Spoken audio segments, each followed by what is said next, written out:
In central Kenya, the burden to collect water has always rested on the shoulders of the women. But under the weight of a 15-year-long drought, this burden has become almost unbearable. Water is a woman issue. When that water is not there, it's the woman who spends her whole day looking for water. The women of Kwebenzi village start their search for water at 3 a.m. They walk 3 hours to the nearest well, then spend another 3 hours collecting as much water as they can. They return home 11 hours later, exhausted and starving. Most of them had continuous headaches. They thought it was normal to have a backache because they had backache throughout their life. And a woman who is expectant, you carry that water on your back for those many kilometers. Most women have miscarriages. To keep their families alive, every drop these women carry back must be used for cooking and drinking, leaving nothing for other basic needs. Hygiene issues was a big problem. Women and children were not washing themselves. Women used actually to use cow urine to wash utensils. And they used to clean their children's faces using saliva. But under the guidance of community worker Mary Obiero, things are about to change. The women plan to build a sand dam, a project that will ensure a constant water supply. Each year, this dry riverbed near their village floods for several weeks, but the water quickly disappears down the valley before the villagers can use it. The proposed sand dam will block not only the floodwater, but over time, also trap the sand that gets carried along with it.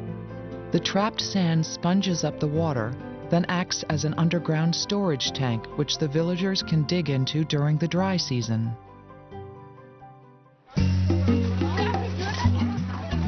With a plan laid out, the building begins. 100 villagers, mostly women, mix concrete by hand and use stones to shore up the wall.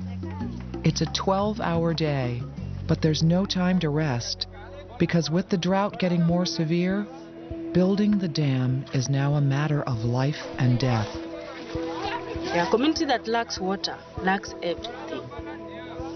There is no food, there is no sanitation, there is a lot of diseases.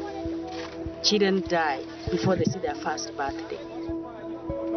Within this community, one group suffers the most: the girls. Many times, girl child, they accompany their mothers to go and look for water. Then this girl would not go to school. And if there are younger siblings at home, the older girls stay behind to take care of them. For the few girls who do attend school, their education is interrupted every month when they have their period. Without water, they can't clean themselves. They stay out of the classroom, which puts them further and further behind their male classmates. Eventually, they drop out.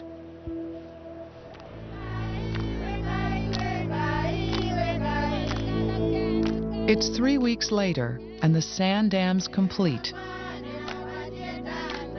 Now, it's a waiting game.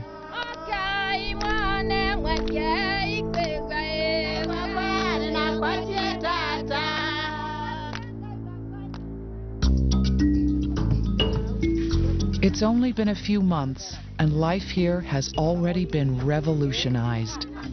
The sand dam has matured. The once 11-hour trek has been reduced to just 30 minutes. And the women only have to dig a few inches into the accumulated sand to reach the trapped water. Women now have the energy. They are putting that energy into small-scale farming. Almost every household have vegetables. The hygiene of the women have really changed. They have washed their clothes, they have bathed their bodies, and they are just clean. We feel very much pledged to have the water because now our life is very simple. You just take 2 minutes, you go to your kitchen, you prepare food. Now the life is very, very, very enjoyable. Now that water's in easy reach, there's enough for cooking, drinking, and washing. And girls are now able to return to school permanently. It's the women themselves that have done this. They want to change their lives and change their lives for the better. And they want their children to live a better life.